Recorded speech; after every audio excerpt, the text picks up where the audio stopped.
Welcome to Alliant International University's podcast on the changing nature of work. This podcast was produced in April 2020 by organizational psychology master's and PhD students mentored by Professor Denise Lopez.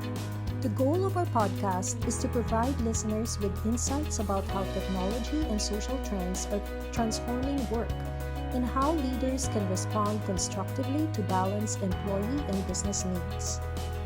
Our second episode is entitled Going Virtual, Managing Effective Virtual Teams, featuring Arman Hamamah, Minnelly Robles, and Tamoor. They will discuss the benefits and challenges of virtual work and how organizations are preparing employees to work successfully online and across geographies and time zones. Welcome everybody to the second episode of the podcast series around the changing nature of work. Today we're going to be talking about going virtual, managing effective virtual teams. So this is a very appropriate topic for the current times. Originally, when we put this together, we were not even thinking about COVID or how this stuff might apply to the current crisis around the world. So we will be addressing that. We will be talking about how most of us are working from home 100% of the time now and how that is changing everything about the workplace and very, very quickly. Like Dr. Denise Lopez said, we'll be talking about insights about technology and social trends so that we can help our leaders and businesses balance employee and business needs now and in the future. My name is Arman Hamamah. I'm a fourth year PhD student at Alliant International University. I work at a company called Entertainment Partners, and I'm joined by my two colleagues, Minnelly Robles and Tamoor. Minnelly, can you introduce yourself, please? Thank you for having us, Arman. Definitely. My name is Minnelly Robles. I work at Tokyo Marine North America Services. My role is working within the Training and Organizational Development Department. And so I render support under Global Talent and Leadership Development programs. So that means anything from global talent management to organizational talent planning. And along those lines, I also provide support with needs analysis, engagement surveys, and in project management. Love it. Glad to have you here, Minnelly. So I know Tokyo Marine is a huge company. Can you give us a little bit about what Tokyo Marine does? So Tokyo Marine is one of the largest global insurance company in the world and the largest property and casualty insurance organization in Japan. That's our parent company. So we're the services organization. Our role is to provide developmental services to all our group companies across the world. And part of that is leadership development. I can't wait to talk a little bit more about that as we go along. Welcome, Minnelly. Tamoor, what you got going on? Can you introduce yourself too? Thanks for introducing me. My name is Tamoor, everyone. I'm very happy to be here. Yeah, I work at Entertainment Partners with Arman. I am the second organizational development specialist there. I also attend Alliant University with both Minnelly and Arman. At work currently, we're doing a lot that's based on working from home because of this entire COVID-19 events that are happening. Most of us are required to work from home now.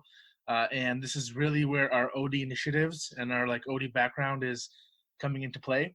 Because we have to come up with ways on how our entire company can still be engaged while working from home and be effective. And one of the most critical aspects is how managers can still lead virtual teams, which is what this podcast is about today. So I'm super excited to bring my personal stories from work into this podcast and give you some real life examples. I'll add a little bit about what Entertainment Partners does. So we are a company that pays, we do payroll for entertainment productions in Hollywood. So we're paying people who work on movie sets, who work on TV show sets, and now even YouTube and things like that are slowly coming into play.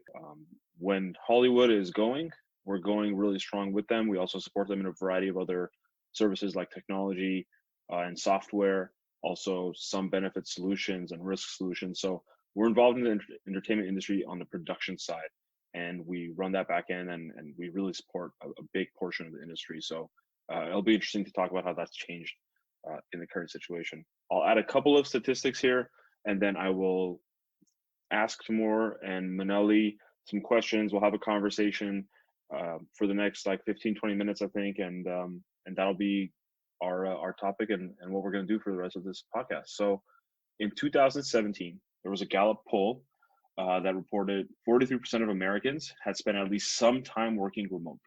So in 2017, already almost half of the country, the workforce, was already working home A little bit, and a little bit means at least one day a month. US Census data in 2018 reported that 5% of workers worked 100% of the time from home. So that's a much smaller group of people, but if you take 5.2% and 43%, we're just about at half of the workforce that have some flexibility and comfortability with working from home, which is kind of a big number. That brings me to the first question for Tamoor Minnelly. What does working from home mean to and look like for you and your organization? So what that means for me is making sure all my tasks and responsibilities and projects are still getting done. And it's all about still working while I'm at home. And it's pretty much taking everything that I do at our building and doing all of that at home in my personal space. And sometimes that can get hard for me because I'm like, for me personally, I'm a real people person, and I like talking to people and being around people. So this whole transition for me especially has been kind of difficult. And I tell my manager all the time too, because I like going into work. I like working with my team. I like having in-person meetings.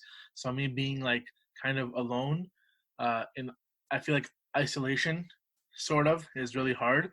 It's really hard to get myself engaged in terms of like talking to my teammates or talking to my manager.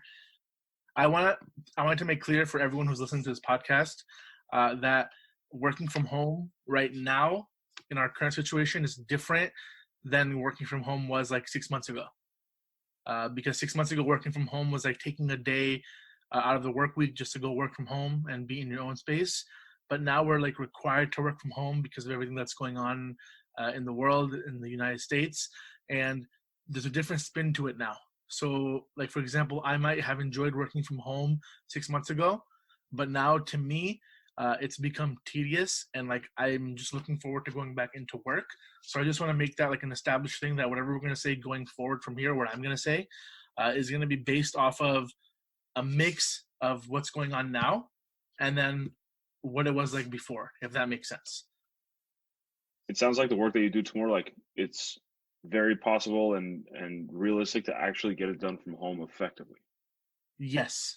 It's just not as fun. Yes. And not as engaging for you. Yeah. And you as an OD practitioner, as an IO psychology practitioner, as somebody who is there to help others become engaged in work, that makes it even tougher for you. Yeah, because we're doing these trainings, which I'll talk about like in this podcast soon later. But we're doing these trainings on how to like keep employees engaged and etc. And for me, I always think about it like it's ironic how I'm also trying to keep myself engaged and effective in my work, but I'm also training and facilitating sessions where I'm telling people how to do it. And I don't know what the word for it is, but it's weird for me because I know those skills that I can use and I'm teaching, but it's hard for me to apply it to my own self. And I don't get why. I can even coach people on it. And I can be like, yeah, do this, do that. And, blah, blah, blah. But when it comes to me, it's just really hard for me. Minnelly, how do you feel? What does working from home look like for you now? Does it look any different than it did before? And what are if you've heard anything from your colleagues or other people in your organization, what are they saying about this? So my role is originally an in-office role, and the opportunity to work from home wasn't really presented until COVID-19. So I think if you would have asked me back in January if you would like to go, if I would like to work from home and I was given that opportunity, I think, heck yeah, I would jump on that. But I think as we progress to our current circumstance, it's been definitely a game changer for all working environments. I think that primarily because it's no longer an option now, it has suddenly turned into a requirement, or the essential between your safety and being able to continue working from home. And so now, of course, like all individuals, it's a new shift in how we've come about doing our workday. And so they are meeting definitely challenges, but we're also there definitely to render support as much as we can and be flexible with all our employees across group companies. Absolutely. Thanks for sharing, Minnelly. I'd say for me personally, it's been difficult to keep my connections with my colleagues going. So much of like the work that Tamoor and I do, I think, comes from being around, talking to people, getting intel in terms of how people are feeling, what's going on in the company. We work within the HR department, and so we're just regularly checking in with our HR business partners, with our VP of HR, who's our direct manager, and we just walk by their office and say, "How's it going? What happened in that meeting? Is there anything we need to know?" Things like that, which is just much harder to do now, because people are invited to meetings that they need to be in, and we don't have those like just kind of cross pollination. And maybe we can get into that in a little bit too, about what we can do about that and what we can recommend for managers and employees to do about that. My next question for both of you is, what are some challenges you've seen in recent weeks from working from home? Now that we're working from home 100% of the time, what are some issues that you've heard about, not necessarily just for you, but around the company, and what's been going on? What are people feeling? For me, I kind of touched upon this question in my first answer. For me, it's all about like being engaged and being motivated. And what I've heard from people, like for example, we have this person who Arman and I work closely with at EP, and he's connected to me on LinkedIn. And he shared some posts which like I thought was very interesting. He said him and his wife are both working from home now, and he's like, it's really hard for us not to be on each other's throats and kind of hate each other at times, because like we're constantly seeing each other. We're like eating lunch together, eating dinner together, and we're doing all of that. And he's like, it's very annoying, and it's like putting a drag on my relationship and my mental health. And he said, I never thought that something from my professional work, like just working from home, could have such a strain on me in my personal life with my wife. And then he's like, and then he wrote something like, I'm not just going to present this as a problem and not give you a solution that I've tried. And then he gave a solution. His solution was him and his wife wake up just like they're going to work every morning. They take a shower at different times, just like they're going to go to work. They make coffee. They eat their breakfast, just like they're going to go to work. They dress up like they're going to go to work. Then she goes in their room and he goes in the living room. And they pretend that they're actually at work now. They don't have lunch together. They take lunch at a different time. And the only thing they do together now is like when they get off work and have dinner. And I felt like that's a common theme, that people are having a really, really difficult time now keeping their personal life and professional life apart. Being forced to work from home is stressing people out a lot. That's fair. I think there's generally like higher stress levels with all the precautions going on, like just going for a walk outside. I find myself avoiding people. Everybody has masks on. Like it looks and feels stressful for sure. Minnelly, would you say you feel the same way? Have you heard anything different from other people in your company or your teammates, or would you say, like along with what Tamoor is saying, that you feel like people are generally more stressed right now? I definitely have to agree with Tamoor. I think there's something to be said about currently not being able to separate work from home.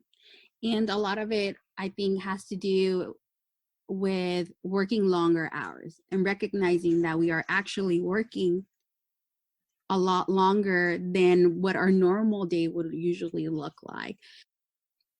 That's something that I feel our team and myself included have experienced, where I may be taking my lunch break at 3:00 when normally I would take it at 12, just because I'm still concentrated on the go, and having this work flow, which is great.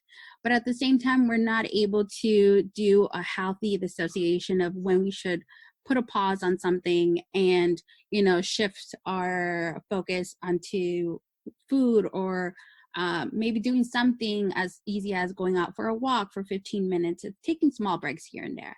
And so I think there's definitely a component of losing ourselves and losing how much focus we put on us and shifting that onto the workforce, because I feel like we must do everything we can to give to the company right now, but we are losing sight of ourselves to some extent. And I think with that also is with working from home, there's a lot of interruptions that come up. I live at home with my parents and my sister. So sometimes if I'm in a conference call and my mom is leaning over behind me to reach something, or let's say my dog pops up, on my camera feed, or my colleague's child pops up on their feed, there's always that stigma of apologizing for those interruptions. And I think right now, especially with COVID-19, we must definitely be flexible of some of those things and change our mindset that it's okay that we're going to see this instead of kind of reprimanding that, or, telling somebody, hey, make sure that your work environment's away from interruptions. We should almost embrace those interruptions, those changes, because that's slowly becoming our new norm, and it's okay. Do you think people are embracing it? 'Cause I can tell you, I've talked to my manager's daughters for the first time ever because they were on the call, and I said, "Hey, how's it going? Like, what are you doing?" Like, just for like 5 seconds. Has that happened to you, or do you feel like there is a stigma with those kinds of natural, endearing things? You know what? We've definitely made a positive change towards that, because we do understand that is the reality of a lot of employees at Tokyo Marine. The other day we had a meeting with our EVP, and so it was a lot of employees, and she actually had her son pop in, and it's okay, totally normal to us. So we're embracing all those different changes that are coming about, and on the contrary, we're kind of almost purposely sharing those, and we're happy to slowly start giving way to that mentality. We have days where we take pictures of our favorite PJs. And so that becomes kind of like a trend. So to kind of keep embracing everybody's uniqueness in this working environment that just keeps changing and changing every day, I think that's the best we can do right now for our employees. Yeah, that's really cool to hear. It brings some fun and change and some energy into working from home and just work in general. I also want to touch on a couple things both of you hinted at, which is the stress of working at home. So a few studies have estimated between like 40 and 49, 50% of remote workers identify wellness related issues as their biggest struggle when working from home. And I think that would go to Minnelly, what you're talking about, like long hours, not taking a lunch between like 9 a.m. and 3 p.m. because you're sucked into the work. 22% of remote workers say they can't unplug after work. At the same time, on the flip side of the coin, when we're talking about business impact, a variety of studies have shown between 4.5%, 5% to all the way up to 13, 15% increased productivity for people that work from home. So I think we're talking about the same thing here. People are getting more work done. They're more productive, but at the same time, they're reporting that they feel much more stress strictly around the work. Forget about all the COVID-19 stuff. And then also they can't unplug. I don't know. How do you guys feel as this is going to affect the workforce long term? Because 5%, 10, 15% increase in productivity for a business over a long period of time, that is massive. That is huge. I think every CEO dreams of that, but at what cost? So what are some of the long-term or even short-term effects that you're feeling, seeing, or worrying about as we are OD/IO practitioners? I think people are going to really, really appreciate going back into work. And when you talked about that 49% who say that their biggest struggle about working from home is wellness related, I don't know. I know not everyone has this kind of like luxury, if that's what you want to call it, available at work. But I know that EP, we have standing desks. And I know I miss my standing desk very, very, very much, because I sit in this little cooped up desk the entire day and I'm hunched over and my back hurts and my legs are like stiff when I get up. So I think most people are going to be more effective going back into work after this entire thing. And they're going to appreciate being at work physically more than they ever have. So I see like this going two ways. I think I'm going to appreciate going back into work after all this is over and be more effective and efficient. But I'm also going to be like, hey, manager, when I was working from home, I did like it sometimes and I was more effective sometimes. So give me a day to work from home now going forward. Okay. So you think long term, this is going to actually increase working from home. Should we be concerned, Minnelly, about if we're going to be working from home more often now, because we've seen that we can because of this crisis? I mean, is that going to cause problems in stress, in wellness related things that people are already reporting? If yeah, like what can we do? What should we do? I think it's clear that a lot of employees right now feel that need to go back to their old norm, and the old norm being being within the office, if that was their regular schedule.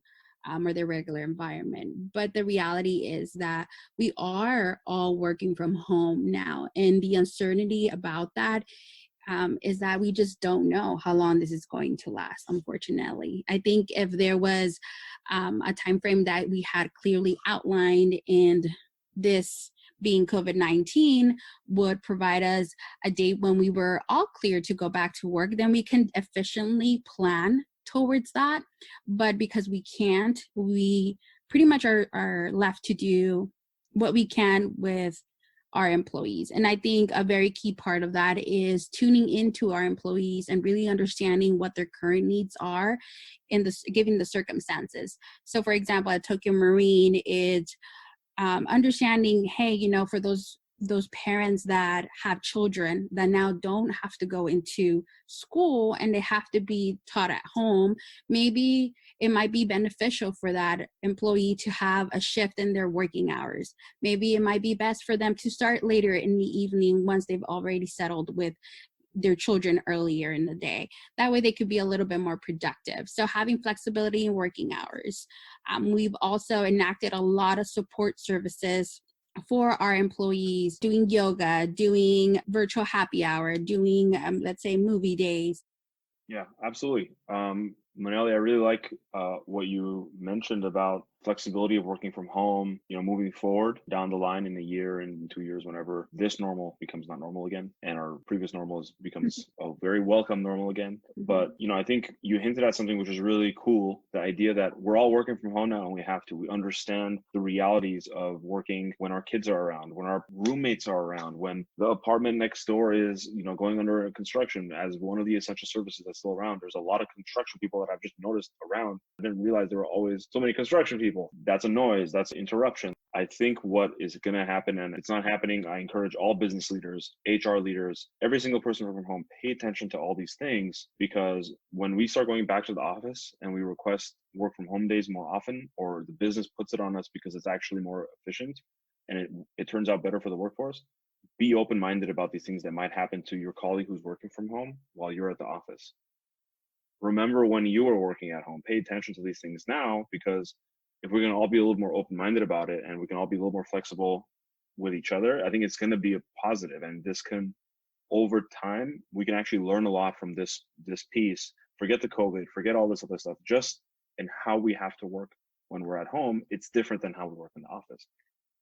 Let's go maybe a little more rapid fire. What are some specific tips that you all recommend for managers in leading virtual teams? What should they do? What can they do? Let's get some specifics. I think a couple things that managers can do to keep their employees like more engaged and more effective during this entire work from home situation that we're going through. And the first one is like checking in with your employees. Just because you're working from home now doesn't mean that your employees do not like need that one-on-one FaceTime with you.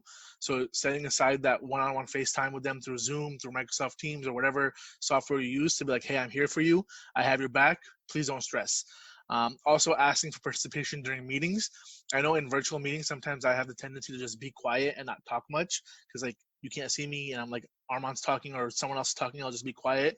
But the manager should always pick on you.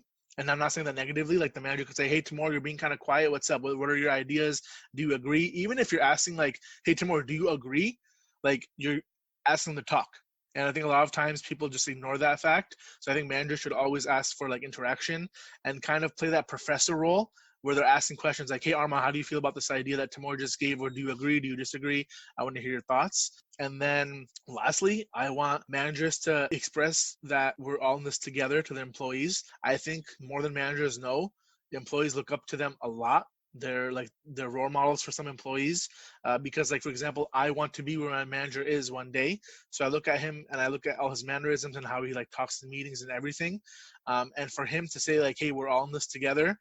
Don't worry, like I'm in this with you. I'm also stressed. Me hearing that will help me a lot because I'll be like, I'm not just in this alone. So the main thing I'm saying is empathy. Managers should show empathy to their employees. And I think that'll go a long way. Absolutely. I think what I'm hearing too from you, Tamoor, is we have to be a little more intentional about it than we are in the workplace. You might be in a physical meeting, somebody sitting around a table, your physical mannerisms, your looks, your agreement nods, whatever, or disagreement, head shakes, like that's empathetic activity as well. But you can't do that when you're not checking in with somebody. You can't do that as well in a meeting where the video isn't turned on. So one of my recommendations to everybody is to turn on your video. Always have the video on when you're having meetings if you can. Who cares if your room's a mess? Like, I want to see you. I want to interact with you. And that can help a lot. So definitely intentional empathy. Go out of your way if you're a manager to talk to your employees. If you have a one-on-one with them every week, do it. Have it. Even if you have nothing to actually one-on-one about, ask them how their dog is. Ask them how their day is. Like, see each other's faces. It's gonna go. You have to be intentional about it. Minnelly, what about you? What do you think? What else can we tell managers to do? I think one of the biggest key takeaways that we can arrive to with all this is being flexible. I think the time calls for a lot of flexibility from employees and managers, specifically managers, and managing your team, really understanding their needs and learning that, it's ever changing. So some of those challenges that your employees might be going through, you at some point might be going through too. And so really being able to be there for them, and like Tamoor said, letting them know that they're not alone. I think there's something to be said about that. And not only will that increase their likelihood to become a little bit more productive or more engaged, but also to build that trust. I think it's really important to start honing in on that. Also, another thing would be establishing attainable goals with your team that are very much reasonable, and also clarifying roles and responsibilities, because your team that used to be in an office may look very differently and may be wearing multiple hats and doing a lot more remotely than they once were. So making sure that you kind of clarify that with them, and so they don't, think that all of a sudden they're doing a lot more work than they used to for no reason, that there is a specific contribution that they're putting towards to, or kind of building towards to. I think what I heard from you, Minnelly, was you said we need to be flexible and specific. Flexibility and specificity, right? Flexibility around the way we work in our working environments, and all that playing a big part in our realities and our daily lives when you're working from home, whether it's now for 8 weeks or 6 weeks at a time, whatever it might be, or even if it's 1 or 2 days a week or a month. And then also being specific, like you're not in the same place where you can just turn around and say, hey, like this other thing came up tomorrow, like can you help me with this one task that I was going to get done, but now I don't have time for. Like, that's not there anymore. Clarifying and being specific about roles and responsibilities and what success means at any given task or project, it's going to go a much longer way, and you kind of have to be a little more specific about it. And also, there you go. That third one that came to me is acknowledging the gains, not the how many of those, but necessarily the gains that are happening, and being grateful that your team is working productively towards those. Because I think it's easier to look at how many gains individuals are doing versus the type of quality that they're delivering. So making sure that you reward in some sense and you recognize, because especially right now there is, like Tamoor said, a lack of social interaction. And so it's really easy to kind of lose sight of your team sometimes, or other employees. So we just want to make sure that they know they're being kept present in our minds. Absolutely. Rewards and recognition going to go so far and so long in working from home, letting somebody know how they're doing, good job, what kind of feedback are you giving them. I think that has to become more regular. I think it has to become more specific too, both good and bad. How about for non-managers, for everybody in the workplace? Are there any recommendations we have for them that they can use? Another rapid fire thing, if you guys want to just be quick about it. I think communication, definitely key communication. As an employee, you need to speak up. If something is distracting you and not allowing you to be as productive, work with your manager and talk to your manager about some of these challenges and see what you guys can come up with as far as new ideas. And I'm pretty sure your manager will be responsive to that. And the same way, communicate with other team members, build a support system amongst yourselves. And that will definitely help with the trust and not feeling like you're self-isolating and you're never going to see your team ever. I think the camaraderie will definitely increase as well. I second what Minnelly said about the communication thing. I think communication is key during this time. If there are things that you can't do and you think there's too much on your plate, tell your manager that that's actually happening, or else your manager will never know. A lot of times, employees think that we can't say this to our manager or this because we're supposed to do this work. Once again, if your manager has built that relationship with you, please communicate and tell them what is stressing you out. And another thing I would say is keep in mind that what we're going through right now is not permanent and it will be over. Just keep doing your job to the best that you can and never think that you have to overperform during this time to show your value to your manager or your company. Just know that it'll be over one day. If you like working from home, you can make a case for yourself hey, I want to work from home once a week. And if you didn't like it, you can say, hey, I love coming into work. Just know that this too will pass. Just keep yourself motivated no matter how. I think we've talked about a lot of really cool things today that are super applicable, especially in our daily lives right now. Thank you, Minnelly. Thank you, Tamoor, for being on. This has been really cool. Thank you, Dr. Lopez, for helping orchestrate all this. She's our professor. And then for the rest of our classmates who are on the other episodes of the podcast, 100% please listen to those. They can be really fun and engaging and informative. Similar to this one, has absolutely 100% into all of your lives that you are listening. And with that, we will end. Goodbye.